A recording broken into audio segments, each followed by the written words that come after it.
bonjour Rokaya, mais je devrais peut-être plutôt dire bonjour Rokhaya, car dans le livre, vous expliquez qu'en fait votre nom a été francisé. Est-ce que vous pouvez expliquer pourquoi? Disons que c'est à la fois effectivement singulier d'avoir un prénom assez unique. Moi, c'est vrai qu'au cours de ma vie, j'ai rencontré très très peu de Rokhaya en France. C'est un nom c'est un nom arabe en fait, la version africaine d'un prénom arabe, et sa prononciation originale c'est Rokhaya. Et donc moi, c'est vrai que j'ai vécu en ayant deux prénoms d'une certaine manière, le prénom de l'école, de la crèche, de la maternelle, etc., qui était Rokhaya, et le prénom que m'ont attribué mes parents, qui est Rokhaya. Donc déjà, cette singularité, elle était manifeste dans mon quotidien parce que j'avais ce prénom unique qui fait que Rokhaya, c'est forcément moi dans mon environnement. On ne demande jamais laquelle. Généralement, quand on parle de moi dans mon environnement immédiat, c'est de moi qu'il s'agit. Et en même temps, j'avais cette ambivalence où moi, en France, je me présente comme Rokhaya, mais quand je suis au Sénégal, dans un pays arabe, je dis Rokhaya. Donc voilà. Ça fait une décennie à peu près que vous êtes devenue une personnalité publique, une personnalité qui polarise aussi beaucoup de controverses. Est-ce que vous pourriez définir cette décennie en un mot? Je pense que le premier mot que j'utiliserais pour définir cette décennie, c'est la surprise. Si vous m'aviez dit il y a 10 ans, lorsque j'ai fait mes premières chroniques pour la télévision, que que ça deviendrait mon activité principale et que je serais toujours visible médiatiquement, je n'aurais jamais cru. Donc je crois vraiment que ce qui caractérise le plus ces dernières années, c'est la surprise et puis aussi l'ampleur de mes activités. Le nom de l'ouvrage, c'est Ne reste pas à ta place, c'est entre l'autobiographie et le manuel de développement personnel. Vous expliquez que c'est notamment parce que beaucoup de personnes vous demandaient comment vous aviez fait pour parcourir cette décennie. C'est aussi devenu un hashtag très discuté qui a lancé un débat. Qu'est-ce que ça veut dire que ne pas rester à sa place? Et il y a eu tout de suite l'émergence d'une critique de la méritocratie. Alors pourquoi ce titre? Et est-ce que vous y croyez à la méritocratie? Alors, le titre, c'est un titre très personnel. Déjà, j'ai choisi le tutoiement pour Ne reste pas à ta place. C'est vrai qu'il est paru dans une collection de développement personnel. Donc moi, ce que j'ai choisi de faire, c'est de parler des 10 ans que j'ai passés, de mes 10 ans de vie médiatique et des enseignements que j'en ai tirés, qu'il s'agisse des difficultés ou des choses plus positives qui me sont arrivées. Donc vraiment, l'idée, c'était pas d'établir des grands principes, mais de dire un petit peu, moi, ce que j'ai appris et comment, dans mon quotidien, dans ma vie professionnelle, eh bien, ça m'aide à avancer ou en tout cas à surmonter certaines difficultés. Et j'ai lancé le challenge avec le hashtag en me disant, voilà, moi, il m'est arrivé ça dans tel débat. J'ai réussi à surmonter une situation difficile où ma voix était vraiment complètement minorée sur un sujet où j'étais vraiment totalement minoritaire, voire seule. Et finalement, j'ai réussi à m'imposer malgré l'adversité. Et donc, j'ai demandé aux gens de raconter les moments où ils n'étaient pas restés à leur place.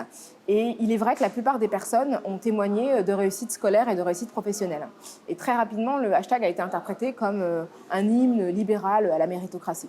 Alors je pense que les gens qui l'ont fait sans avoir lu le livre, parce que dès les premières pages, j'explique que je ne crois pas du tout en la méritocratie comme un principe, puisque je pense qu'on vit dans un système qui est un système libéral, qui est profondément injuste, qui est structuré de manière injuste, et que finalement, les personnes qui en réchappent, qui arrivent à défier la sociologie, sont des miraculés sociologiques. D'ailleurs, moi, je parle de moi comme étant un accident sociologique, mais que malgré tout, je crois qu'il est important de célébrer les petites victoires qui permettent effectivement de sortir d'une prédiction, de la prédiction que la vie aurait pu faire de notre trajectoire, de notre parcours.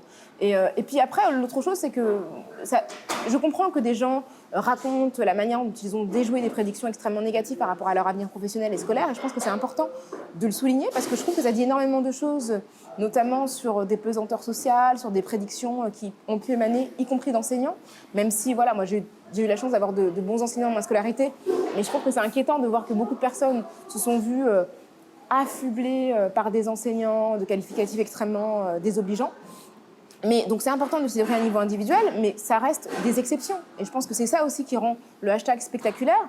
Et puis après, pour moi, la réussite, elle ne doit pas être cantonnée à la réussite scolaire ou professionnelle. Je pense que vraiment la question de l'épanouissement personnel, pour moi, réussir sa vie, c'est s'accomplir, c'est se réaliser. Et on ne se réalise pas uniquement dans le travail ou dans la vie scolaire. On se réalise aussi dans l'amour, on se réalise parce qu'on arrive à faire du sport. Il y a plein de moyens de se réaliser, à voyager, etc. Et je crois que moi, j'aimerais bien que les gens qui participent au hashtag, donc ceux qui l'ont fait, je les remercie parce que je trouve ça génial et très, très inspirant et très encourageant. Mais j'aimerais bien voir davantage d'histoires personnelles, de dépassement de soi, parce que je crois que c'est important aussi que la réalisation, c'est pas seulement la réussite économique. Et que, voilà, c'est pas seulement le type de réussite que je veux valoriser, même si, encore une fois, je crois que c'est important de voir des enfants des classes populaires dire qu'ils ont réussi et lesquels ont réussi à aller au-delà de ce qu'on leur avait annoncé. Est-ce que pour vous, ça a été compliqué de devenir ce que vous êtes alors que vous sortiez plutôt d'un milieu ouvrier? Oui, je suis effectivement un transfuge, ce qu'on appelle une transfuge de classe, mais je ne me suis pas construite en opposition à mon milieu d'origine. Je ne me sens pas éloignée de la classe ouvrière dont je suis originaire, de la culture sénégalaise de mes parents. J'ai construit quelque chose de différent, mais qui est complémentaire et qui s'est vraiment nourri de ces origines-là. Je pense que je ne serais pas la même journaliste aujourd'hui si je n'avais pas la connaissance de ce milieu social. Et puis là, effectivement, pour moi, c'est vraiment une contribution extrêmement riche que m'ont donné mes parents. Donc moi, je n'ai pas voulu me départir de mon milieu d'origine. D'ailleurs, les choses me sont arrivées sans volonté personnelle de franchir ma classe, de franchir la barrière de la classe sociale. Et je ne me suis pas construite aussi en cachant mes origines. Pour moi, ça fait partie de moi. Ce passé-là fait partie de moi et fait aujourd'hui la personne que je suis. Et c'est pour ça que je trouvais que le témoignage de Fatima Aït-Bounoua était très, très important parce que c'est un hommage à ses parents. Et c'est une manière de dire que nous sommes ce que nous sommes aujourd'hui parce que nos parents ont fait des sacrifices, nous ont instillé un certain nombre de valeurs, en tout cas pour ce qui me concerne, et je pense que c'est le cas de Fatima aussi, qui est une amie au passage. Et je trouve que c'est très très juste, parce que souvent on a la tentation, quand on est issu d'un milieu social qui est stigmatisé, d'effacer ce passé-là et de vouloir adopter de manière un petit peu, d'imiter les habitus en fait des classes dominantes. Et je trouve que non, je pense que les codes qui sont les codes des classes qui sont moins valorisés sont tout aussi légitimes que les codes des autres. Et moi, je trouve que c'est intéressant de naviguer entre les deux. C'est pour ça que, justement, j'ai pris le parti de citer aussi bien Montaigne que des séries de télévision, parce que pour moi, les deux font partie de ma culture. Il y a la culture que j'ai acquise à l'école et il y a la culture populaire qui m'a aussi construite en tant que femme adulte. Est-ce que c'est aussi pour ça que parfois les débats sont compliqués, vu votre parcours et le fait que vous soyez un transfuge des classes? La première des choses, je pense, en termes de transgression, c'est d'être une femme et de débattre. On voit quand même que dans les débats politiques, les femmes sont très peu nombreuses et souvent elles sont interrompues, on leur parle fort, elles ont un temps de parole beaucoup plus réduit. Donc déjà, ça, c'est déjà quelque chose qui apparaît comme une subversion. Et d'être une femme noire, plus encore. Et je pense que je ne suis même pas certaine que les gens m'amalgament à ma classe sociale d'origine parce qu'il y a tellement de préjugés sur la classe ouvrière que beaucoup de personnes ont le sentiment que je suis issue de la bourgeoisie. Parce que on estime que les enfants d'ouvriers s'expriment d'une telle manière, évoluent dans tel type de milieu, etc., etc. Donc beaucoup de personnes imaginent que mes parents sont des personnes qui étaient économiquement privilégiées, ce qui n'est pas du tout le cas. Après, l'autre chose, je pense, ce qui suscite de la violence, c'est que je sais exactement qui je suis, je sais d'où je viens et je ne recherche pas d'assentiment. C'est-à-dire que moi, quand je viens sur un plateau de télévision, je ne cherche pas la validation des gens qui sont autour de la table et je n'exprime pas, parce qu'on attend beaucoup aussi de la part de personnes qui sont aussi dans un milieu difficile, qui sont des minorités notamment ethniques, une forme de reconnaissance. En gros, on devrait être content d'être là.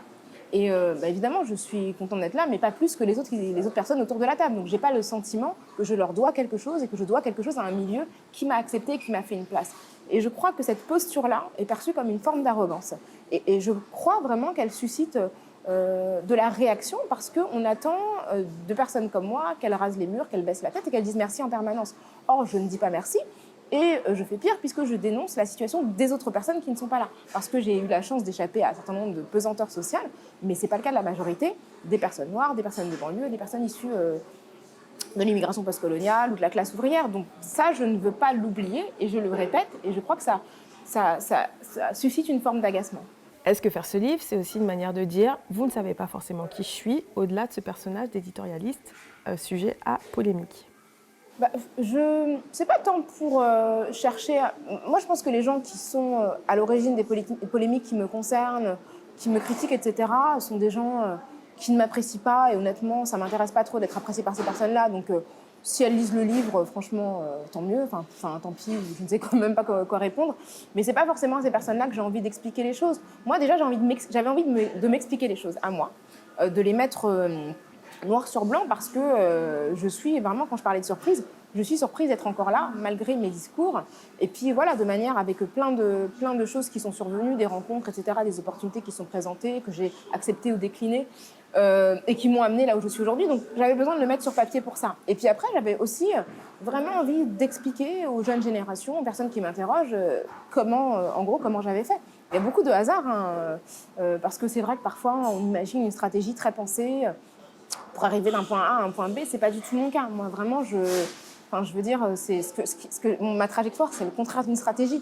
Mais finalement, je crois que, paradoxalement, c'est ma constance, y compris dans des positions décriées, qui fait que je suis encore là aujourd'hui. Je ne suis pas certaine que si j'avais cherché à épouser le discours dominant, je n'aurais pas disparu. Alors après, ça ne veut pas dire que je ne vais pas disparaître demain. Hein. Ça, je ne sais pas. Hein. Je suis là encore en 2019. Rien n'est garanti pour 2020. Mais en tout cas, ça m'a permis de construire quelque chose de fort. De fort dans le sens où je l'incarne. Et quelque chose de très linéaire, en tout cas en termes de conviction. Je ne crois pas m'être dédite sur des positions qui étaient les miennes il y a 10 ans. Votre livre, pour les personnes qui ne vous connaissent pas depuis longtemps, permet de faire une incursion dans votre parcours et notamment d'apprendre ou de redécouvrir que vous avez une culture manga importante. Il me semble aussi que vous avez été à l'origine de la création de la Japan Expo. Est-ce que c'est vrai ?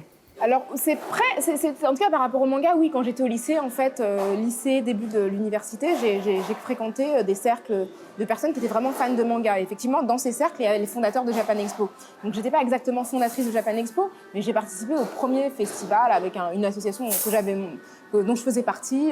Et c'est vrai que j'étais très, très impliquée à la fin des années 90, au début des années 2000, à une époque où c'était pas du tout à la mode, dans des collectifs de fans de manga. Et ça, Et en même temps, c'est très générationnel. Je pense que je fais partie d'une génération qui a grandi devant les dessins animés japonais du Club Dorothée. Donc, il y a des gens qui l'ont digéré, qui sont passés à autre chose. Ça n'a pas été mon cas. Donc, moi, à la base, ma première ambition professionnelle, c'était vraiment de travailler dans le domaine des dessins animés, ce que j'ai fait pendant plusieurs années, parce que j'avais justement cette culture-là, cette appétence pour l'animation japonaise, mais l'animation en général.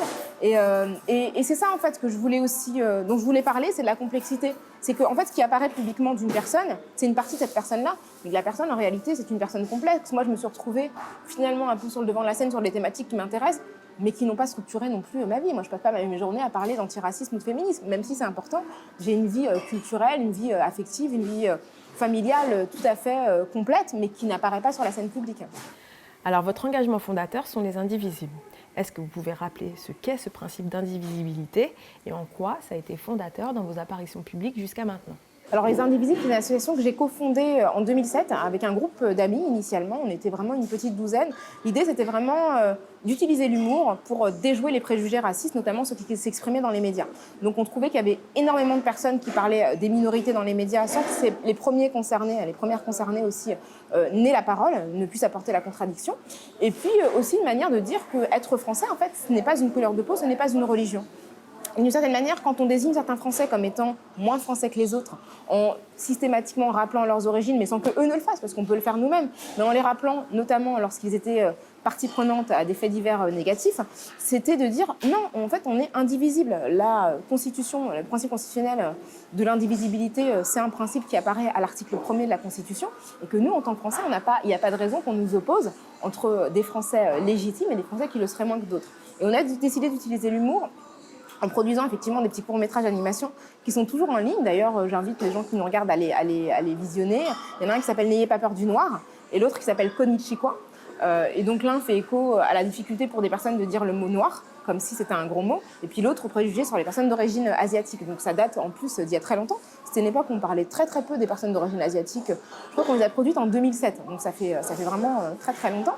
Et puis on a créé aussi une cérémonie qui s'appelle les Yabon Awards, où là, de manière humoristique, on décernait des trophées, mais quand même très politiques, des trophées aux propos les plus racistes de l'année. Donc on faisait une espèce de veille qui n'était pas exhaustive, mais des médias, télévision, radio, presse, et en fait on faisait des catégories de prix et on décernait des propos à un tel pour l'ensemble de son œuvre. Il y avait tel prix qui s'appelait La France, tu l'aimes ou tu la quittes, etc. Et l'idée, c'était de donner de la visibilité à une certaine exaspération par rapport à un racisme qui était très diffus, mais qui ne faisait pas vraiment l'objet d'opposition. Rokhaya, 12 ans après, on en est où ? Comment vous expliquer qu'il soit toujours difficile d'embrasser toutes ces identités, toutes vos identités, c'est-à-dire d'être à la fois une femme noire et d'avoir notamment des engagements politiques ?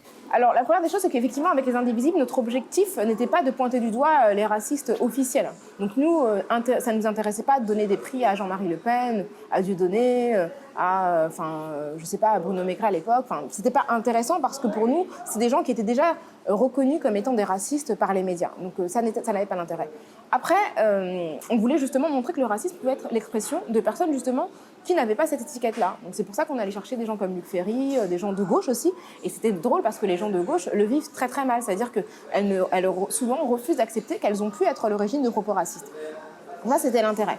Après, 12 ans plus tard, ce que je trouve intéressant, en tout cas si je me place vraiment de mon propre point de vue, c'est que j'existe médiatiquement. Alors, c'est pas moi, j'espère que ce sera quelqu'un d'autre.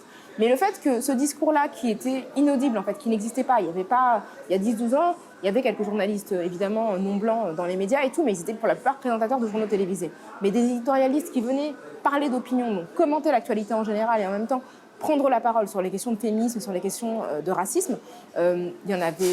En tout cas, dans mes mémoires, je ne suis pas capable de nommer quelqu'un qui avait vraiment une parole. Le fait que cette parole existe, je trouve que déjà, ça veut dire qu'on considère qu'on ne peut plus faire comme si cette parole n'existait pas. Et s'il y a vraiment de la violence à l'égard des personnes qui prennent la parole sur ces sujets-là, c'est parce qu'il y a une crainte. C'est-à-dire que quand on ne craint pas quelqu'un, enfin, quand on ne craint pas un discours, quand on ne craint pas des idées, on les ignore. Si on ne les ignore pas, si les personnes qui s'expriment font l'objet de tant de brutalité, ça veut dire qu'il y a quand même la crainte de la perte d'un privilège. Il y avait un entre-soi très très fort dans les médias qui était... une forme de conservatisme, d'esprit de conservation qui était vraiment mené par des personnes d'une certaine manière, qui étaient coude à coude. Et le fait qu'il y ait une incursion d'un discours différent provoque de la violence parce qu'il y a des gens qui sont en position de privilège qui voient bien que la justice peut provoquer une égalité qui va effectivement leur faire perdre un certain nombre de privilèges. Et donc la résistance, c'est la violence, c'est de disqualifier les personnes qui portent ce discours et qui portent cette transformation, ce changement, en les agressant, en les qualifiant de toutes sortes de qualificatifs d'islamo-gauchistes, etc., etc. Et puis en tentant de les écarter de la sphère publique de la sphère publique et de la sphère politique. Ce terme d'islamo-gauchiste, puisque vous en parlez, a fait fleuresse dans le débat public. Comment vous vivez le fait qu'on soit cristallisé beaucoup sur la question musulmane dans le débat, comme récemment avec la question du hijab? Alors, les qualificatifs comme islamo-gauchistes, pour moi, ils ont vraiment vocation à éviter d'entrer dans le débat. Ce que je reproche à beaucoup de mes détracteurs, c'est qu'ils ne critiquent pas mon travail et mes idées. Moi, j'aimerais les entendre sur mes livres, sur mes écrits, j'aimerais les entendre sur mes documentaires, dire éventuellement qu'ils sont mal réalisés, critiquer vraiment le documentaire en tant qu'objet filmique. En fait, ils disqualifient la personne, c'est-à-dire qu'on me dit que vous êtes une islamo-gauchiste, que vous servez tel et tel type d'idéologie, sans vraiment rentrer dans le fond. Et ça, c'est une manière de ne pas rentrer dans le débat et tout simplement de jeter l'opprobre sur des gens au lieu de débattre sur le terrain des idées. L'autre chose, c'est qu'on vit quand même dans un pays qui est obsédé par l'islam et particulièrement par le voile des femmes musulmanes. Moi, j'ai la chance de voyager assez régulièrement. On est dans notre propre délire en France. C'est-à-dire que dès qu'on sort des frontières françaises, on voit bien que ce morceau de tissu, qui est religieux, ne fait pas l'objet d'une telle focalisation. Ça fait 30 ans. On a commencé en 1989 à Creil, avec 2 collégiennes, qu'on débat de manière incessante sur ce tissu. Et finalement, ce qui s'est passé avec Decathlon, où on avait une entreprise commerciale qui avait identifié un marché, qui produisait un contenu, qui distribuait un produit destiné à ce marché parce qu'elle voulait gagner de l'argent. Tout le monde était d'accord pour dire que c'était légal, tout le monde était d'accord pour dire qu'il y avait une liberté d'entreprendre, mais tout le monde a dit que ce n'était pas normal au nom de valeurs qui, d'après finalement leur réaction, étaient au-dessus des lois. Donc on a vu des personnalités politiques qui en plus étaient des personnalités libérales contrevenir au principe du libéralisme en disant qu'une entreprise, parce qu'elle était française, malgré le fait qu'elle respecte la loi, devait respecter une certaine éthique qui était en dehors du cadre légal et constitutionnel. Moi, j'appelle ça être irrationnel. Soit on est libéral et on trouve que c'est super qu'une entreprise libérale identifie un créneau et fasse de l'argent, qui plus est une entreprise française, soit on respecte la loi, on est dans un état de droit, on dit l'entreprise respecte le droit et on n'a rien à dire, soit on est dans autre chose, et je pense qu'en France, on est dans autre chose. Comment vous réagissez quand on vous oppose que les questions de racisme, en fait, les débats autour de la question du racisme sont importés des États-Unis? Alors moi, je trouve ça intéressant que les gens continuent à dire qu'on s'inspire des Américains, alors que c'est bien la preuve que les gens qui nous critiquent, et qui me critiquent moi en particulier, ne nous lisent pas. Parce que dans le premier ouvrage que j'ai écrit, qui s'appelait Racisme au mode d'emploi, je cite des intellectuels. Et je cite qui? Je cite Jean-Paul Sartre, je cite Frantz Fanon, je cite Colette Guillaumin, je cite Véronique de Rider, je cite des intellectuels français, je cite Éric Fassin, etc., etc. Je cite des intellectuels dont les Américains se sont inspirés. S'il s'agit de Frantz Fanon, s'il s'agit de Simone de Beauvoir, ce sont des gens qui ont inspiré les Américains. Et il y a un refus, en fait, il y a un déni par rapport à la question raciale en France. On refuse de la voir telle qu'elle s'exprime en France. On ne veut l'avoir qu'aux États-Unis. Or, il est vrai que nos pays ont des histoires différentes, mais il y a quand même des choses communes, notamment l'esclavage. L'esclavage a été pratiqué en France et on a aujourd'hui des territoires qui sont nés de l'esclavage. Les territoires ultramarins, la Guadeloupe, la Martinique, c'était des territoires de concentration qui ont été créés ex nihilo en tant qu'entité juridique pour faire travailler les esclaves. Donc on a exterminé les populations locales, d'une certaine manière, pour y déporter des Africains qui sont devenus des esclaves. Donc c'était vraiment même les précurseurs en termes de concentration de ce qui s'est passé plus tard sur d'autres continents. Alors donc déjà, cette négation de la question raciale, cette manière de l'évacuer sur le continent américain, pour moi, c'est du déni. Parce qu'on a une pensée critique raciale française. Jean-Paul Sartre a écrit Réflexion sur la question juive. Voilà, c'est-à-dire c'est une pensée raciale, une déconstruction de la pensée raciale qui vient des intellectuels français. Sartre a aussi préfacé Frantz Fanon, qui a inspiré après les Black Panthers notamment. Mais ça s'est passé dans ce sens-là, et pas dans l'autre. Après, les États-Unis et la France sont deux territoires différents. Déjà, en termes de violence physique, c'est un territoire, les États-Unis, où il y a beaucoup d'armes à feu. Et donc le nombre de morts par la police est sans commune mesure avec ce qu'il y a en France. Aux États-Unis, il y a plus de 1100 personnes qui meurent par année, quand le décompte avait été fait par le journal Le Guardian. En France, c'est une quinzaine de personnes, donc il y a un peu plus d'une personne par mois qui meurt. C'est beaucoup trop. Et en France, comme aux États-Unis, il y a énormément de personnes non blanches qui meurent. En France, 90% des personnes qui meurent dans des interactions policières sont des hommes issus de quartiers populaires, noirs ou arabes. Donc ça veut dire qu'il y a quand même une surexposition de ces personnes-là aux violences policières. Et moi, j'ai beaucoup aimé aller aux États-Unis parce que c'est un pays qui est intéressant, c'est un pays où la pensée universitaire sur les questions raciales a pu se développer, parce qu'il n'avait pas les freins qu'il y a en France. Dans l'université française, c'est très très difficile d'être maître ou maîtresse de conférence et de travailler sur les questions raciales parce qu'on considère qu'on est dans une espèce de tout universel qui l'interdirait. De manière générale, les cultural studies, qu'il s'agisse des études de genre ou des études minoritaires, sont très difficiles à développer en France. Et donc c'est pour ça que moi les États-Unis m'intéressent, parce que c'est pas un pays que j'idéalise, c'est un pays qui est très brutal, très très violent, en particulier pour les minorités. Donc c'est pas un pays que j'idéalise, mais c'est un pays dans lequel j'ai beaucoup appris, parce qu'aussi la question raciale, elle a une formulation sur la place publique, une formulation dans les médias. Donc il y a énormément de journalistes noirs qui parlent explicitement, ou latinos, ou asiatiques qui parlent explicitement de ces questions-là. Il y a plein d'universitaires, comme je viens de le dire, mais il y a aussi dans la pop culture une vraie formulation de cette question-là. Dans les séries de télévision, je pense à des séries comme Blackish, je pense à des séries comme Fresh Off the Boat qui met en scène une famille asiatique, je pense à des séries plus mainstream comme Grey's Anatomy, ou voilà, des séries comme ça qui passent en prime time où il s'agit de divertir les gens, mais on aborde quand même ces questions-là. Et ça, je trouve qu'en France, on est quand même un peu à la préhistoire de la formulation publique de ces questions-là. Comment vous réagissez quand on vous oppose que les questions de racisme, en fait, les débats autour de la question du racisme sont importés des États-Unis ? Eh bien, je pense que la gauche doit se décoloniser. En France, la gauche, de toute façon, historiquement, la gauche était coloniale, il faut le rappeler. Et il y a toujours cette idée du bienfait, de la mission civilisatrice qui, historiquement, a imprégné la gauche. Et je pense qu'aujourd'hui, il y a encore cette idée-là, l'antiracisme français, c'est quand même SOS Racisme, qui a dépossédé un mouvement de terrain qui était la marche pour l'égalité contre le racisme, qui était partie des quartiers populaires et qui a été créé par le pouvoir. Et le slogan d'SOS Racisme, c'était « touche pas à mon pote ». Quand on dit « touche pas à mon pote », on considère que le pote ne parle pas. C'est une autre personne qui dit « ne touche pas à mon pote ». Donc, ça veut dire qu'on a cette idée-là qu'il y a des personnes extérieures, qui ne sont pas visées par le racisme, qui vont sauver d'une certaine manière les personnes qui le sont. Et ça, c'est déjà problématique en termes de conception des rapports de force, et des rapports de pouvoir. Et ce qui s'est passé au tournant des années 2000 et au milieu des années 2000, surtout, c'est que des mouvements autonomes, portés par des personnes concernées et visées par le racisme, se sont constitués, et ça a été très très mal vécu, par l'antiracisme mainstream qui se voulait universaliste, mais qui en vérité privilégiait la parole dominante. Et donc, si vous voulez, je pense que ce qui s'est passé avec le festival Yansapo, qui a été créé par le collectif Moissy, c'est qu'il y avait un festival qui, ça je trouve très, très intéressant, qui réservait certains espaces aux femmes noires. Parce que la non-mixité, c'est un principe important qui a été développé en France, dans le féminisme notamment, où des femmes considèrent que si elles prennent la parole sur leurs questions de femmes ensemble, sans hommes, eh bien, il sera plus facile d'aborder certains sujets que si des hommes sont là. Par exemple, si on parle de violences sexuelles, à l'évidence, si des femmes sont entre elles, elles ne parleront pas de la même manière que s'il y a la présence d'hommes. Ça, on le sait, on le comprend.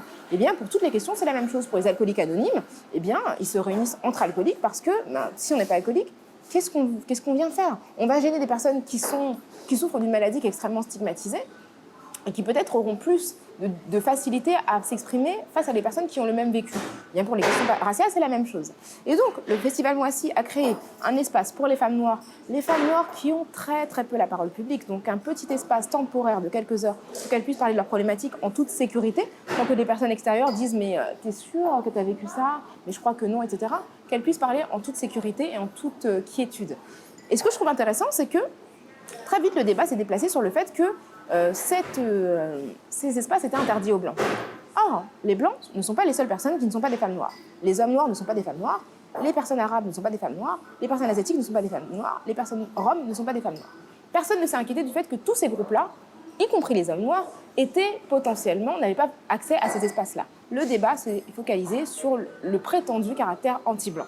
Et donc, je pense que pour moi, ça montre bien que ce qui se jouait là, c'était la suprématie blanche. Et l'idée, en fait, que les personnes blanches aient déjà été soutenues par les institutions, puisque les institutions ne parlaient que de l'exclusion, entre guillemets, des personnes blanches, aucune inquiétude, aucune sollicitude pour des personnes asiatiques qui auraient été victimes de la même chose, hein, puisqu'on pensait qu'elles étaient victimes de racisme, ce à quoi je ne souscris pas. Donc pour moi, ça veut dire que ce qui se jouait, c'était ça. C'était la centralité de l'identité blanche qui est perçue comme devant occuper tous les espaces en France. Et ce qu'a défendu la mairie de Paris, Anne Hidalgo notamment, c'était cette centralité-là. Et pour moi, c'était une grande violence que de dire qu'elle allait porter plainte pour discrimination. Parce que déployer les moyens d'une institution pour un festival qui est porté par des jeunes femmes, dont certains sont étudiantes, qui allaient créer quelques heures un espace non mixte, alors que la non-mixité des personnes blanches, on y est exposé en permanence à la télévision, dans les films, et qu'il y a par exemple des endroits, des clubs, notamment à Paris, qui sont réservés aux hommes, où si vous et moi on essaie d'aller dans leur piscine, on n'ira pas. Et pourtant, ce sont des institutions qui existent. Il y a eu à Paris un festival de films, je crois, lesbiens, donc féminins, qui étaient en non-mixité, qui étaient soutenus par la mairie de Paris. Il y a des associations féministes qui pratiquent la non-mixité de genre, qui sont soutenues par la mairie de Paris, en termes de subventions. Donc, je ne comprends pas. Moi, je trouve que c'est de la mauvaise foi. En parlant de gauche, on est à quelques semaines des élections européennes. Comment vous analysez le climat dans lequel baigne la gauche française ? Franchement, je suis consternée. Honnêtement, en tant que personne plutôt solidaire des valeurs de gauche, je suis assez attristée de la voir se morceler de cette manière-là, sur des enjeux aussi importants. Là, on a une gauche qui est extrêmement faible, qui n'a pas fait ses preuves aussi, je pense, lorsqu'elle était au pouvoir. Je crois que ça vient de ça. Je pense que le morcellement, la défiance à l'égard de la gauche socialiste, même si ce n'était pas la première trahison historiquement, que ça avait déjà commencé avec François Mitterrand, mais le fait que finalement François Hollande souscrive un agenda néolibéral et n'honore pas un certain nombre de ses promesses, je crois que ça a vraiment créé l'éclatement de la gauche, dont on voit aujourd'hui l'état catastrophique pour la prochaine élection. Et très honnêtement, c'est vraiment c'est effrayant. C'est effrayant parce que là, on est face à des enjeux d'ampleur vraiment de première ampleur. Je pense à l'urgence climatique, je pense à toutes les questions relatives à l'exode migratoire, et qui d'ailleurs les deux sont corrélés. On va voir que dans les décennies qui viennent, clairement, il y aura des migrations climatiques. Et finalement, l'espèce d'inconséquence, je trouve, de certaines personnes qui abordent cette question électorale sous le prisme de bout de terrain à conquérir, de pouvoir à garder. Et puis voilà, après l'autre chose, c'est l'absence des femmes en tête de liste. Ça, franchement, c'est absolument triste et regrettable. Et je trouve que ça en dit quand même très très long sur le conservatisme qui règne en France. Votre sentiment sur les Gilets jaunes ?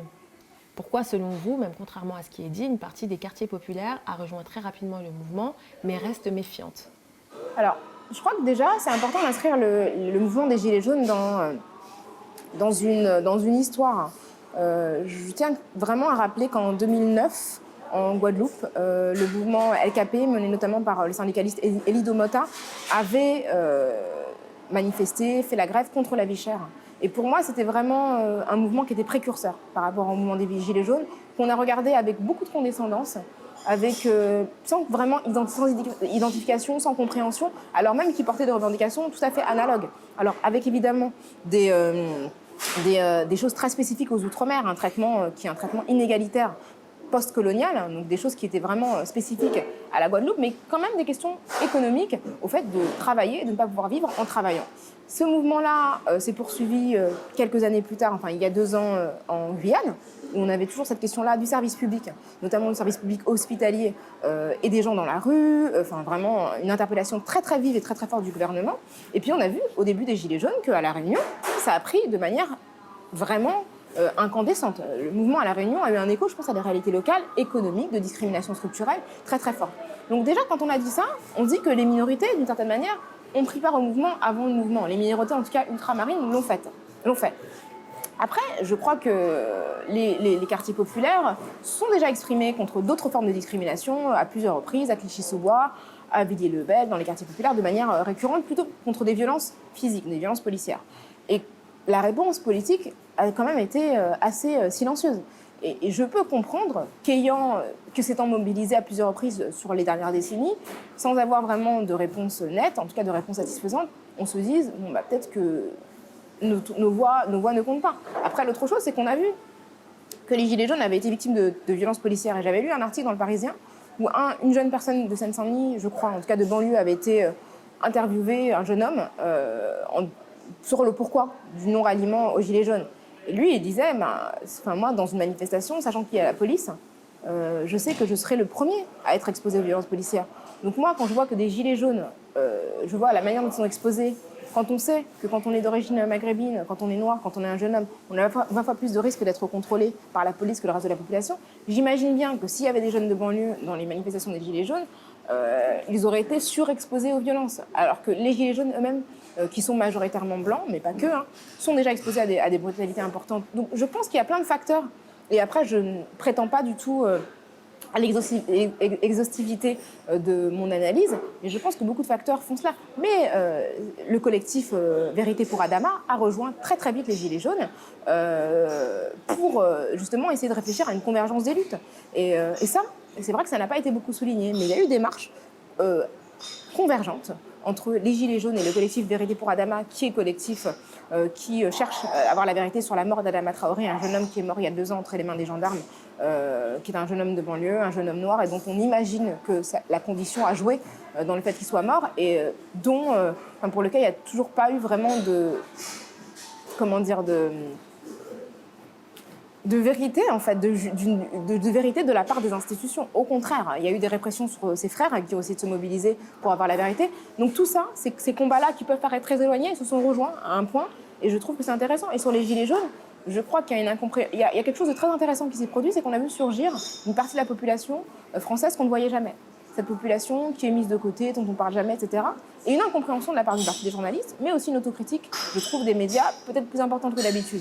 Et ça, je trouve ça extrêmement puissant parce que c'est vrai que la France qui verbalise les problématiques sociales, c'est une France de privilégiés. Et je pense qu'elle le fait beaucoup depuis son propre prisme et ne comprend pas toujours ce qui se passe dans les classes populaires. Y a-t-il une chose que vous regrettez d'avoir faite, d'avoir dite en ces 10 ans d'expression publique et médiatique ? Ce dont je me rends compte, c'est que malgré tout, je pense que je paye plus cher mes erreurs que d'autres. C'est-à-dire que là où certaines personnes vont commettre des erreurs ou se fourvoyer avec des personnes problématiques, elles ne vont jamais faire face aux conséquences de leurs actes. Moi, je pense que je n'ai pas vraiment droit à l'erreur. Et ce dont je me rends compte, c'est que j'ai signé un texte il y a donc 4 ans avant l'attentat de Charlie Hebdo. J'ai signé un texte qui était assez virulent par rapport au soutien de l'institution sur Charlie Hebdo. Et l'idée du texte était de dire, voilà, on a toute la classe politique, notamment Claude Guéant, à l'époque était ministre de l'Intérieur, qui se mobilise pour Charlie Hebdo, et on ne voit pas le même type de mobilisation sur les camps de Roms, où là, effectivement, il y a des Roms à l'époque qui avaient été attaqués à l'acide, etc., et qu'on ne voyait pas le même type de mobilisation, et que ce même homme qui menait une politique extrêmement brutale, avec des quotas à l'égard des migrants, était comme ça, s'acheter une espèce de posture en soutenant la liberté d'expression, etc., sachant qu'à l'époque, l'explosion n'avait pas fait de victimes. Et il est vrai que si à l'époque j'avais eu conscience du danger véritable qu'encouraient les journalistes, je pense que je n'aurais pas signé ce texte. Ou en tout cas, je ne l'ai pas écrit, mais bon, je l'ai quand même signé, j'assume. Je pense que je ne l'aurais pas signé. Donc voilà. après ce texte-là, il m'a poursuivi d'une manière incroyable. C'est-à-dire que je l'ai signé en 2011, on me l'a ressorti en 2015 après les attentats, comme si j'avais signé après les attentats alors que ce n'était pas le cas. Et je rappelle quand même qu'on est une vingtaine de signataires, que je suis la seule personne parmi les signataires à laquelle on en parle en permanence. Il y a des intellectuels qui l'ont signé, des gens qui n'ont jamais été finalement mis face à cela. Donc je trouve que c'est quand même... voilà, moi je me rends bien compte par exemple que des gens qui ont été cités par des terroristes, je pense à des intellectuels français qui ont été, un intellectuel français en particulier, qui a été cité par Anders Breivik. Vous voulez parler de Renaud Camus ? Oui, non, je parle de Renaud Camus, qui lui a été cité par le dernier terroriste de Christchurch. Mais je pense à Anders Breivik, le terroriste norvégien de 2011. Il avait cité Alain Finkielkraut dans son manifeste. Bon, je pense pas qu'on ait dit à Alain Finkielkraut, personne ne lui a reproché, moi j'ai entendu personne n'en parler. Et les rares fois où j'en ai parlé, tout le monde m'a bondi dessus en me disant mais enfin, il a été cité nommément par une personne qui a commis un crime de masse de ses mains. Il a tué 78 personnes au nom des valeurs qu'il a cru voir ou qu'il a vues chez lui. Donc de la même manière, Renaud Camus, dont la face mainstream, et c'est des gens comme Éric Zemmour, comme Robert Ménard, etc., il y a lui, et puis je repense à Alain Finkielkraut, mais Alain Finkielkraut, quand même, après avoir été cité par Anders Breivik, il a fait une émission avec Richard Millet, qui avait écrit un livre qui s'appelait Éloge littéraire d'Anders Breivik. Donc, être cité déjà, généralement, ça devrait faire réfléchir, mais non content d'être cité, il a fait une émission avec un auteur qui faisait l'éloge d'un terroriste. Je veux dire, je ne me vois pas faire une émission avec quelqu'un qui ferait l'éloge des frères Kouachi. Alors même que ces frères-là n'ont jamais revendiqué quoi que ce soit qui soit en lien avec moi. Donc, je trouve quand même qu'il y a un double standard et qu'effectivement, les gens qui peuvent inspirer des suprémacistes blancs ne sont pas forcément mis face à leurs responsabilités de la même manière. Moi, je reconnais que peut-être que je n'aurais pas dû citer ce texte, et si j'avais conscience du contexte, je ne l'aurais probablement pas fait. Maintenant, c'était en 2011, en 2019. Je pense qu'on peut peut-être aussi passer à autre chose. Vous êtes host sur BET, vous avez un podcast sur Binge. Est-ce que vous travaillez sur un autre projet ? C'est l'objet du livre aussi. Hein. C'est vraiment un livre sur l'estime de soi et sur le fait d'être ancré et aligné. Je pense que oui, je prends le temps de m'occuper de moi, d'avoir des loisirs, etc. Et je pense que mon moteur, c'est vraiment que je sais ce que je veux dire et pourquoi je veux le dire. Et vraiment, moi, c'est pour ça que j'ai écrit, pas dans une collection de philo ou de sciences politiques, mais vraiment dans une collection de développement personnel. Parce que mon projet, c'était vraiment de parler de comment finalement, on arrive à prendre soin de soi dans un contexte qui peut être hostile et comment on arrive à s'affirmer dans un contexte qui n'a pas forcément une bienveillance à notre égard parce que mon existence n'est pas limitée justement à cet espace-là. J'ai une existence en dehors de ça et c'est ce qui me permet d'avoir une forme d'équilibre. Vous avez évoqué effectivement ce podcast que j'anime avec Grassley, qui est un podcast où on parle des questions raciales, qui s'appelle Kiffe ta race, mais de manière sous le ton de la conversation, dans un contexte qui n'est pas un contexte d'hostilité. Et effectivement, j'ai réalisé plusieurs documentaires. Et là, je travaille sur un nouveau documentaire que je réalise sur les Noirs en fait, dans la fiction française, dans le cinéma et dans la fiction télévisuelle. Et sur...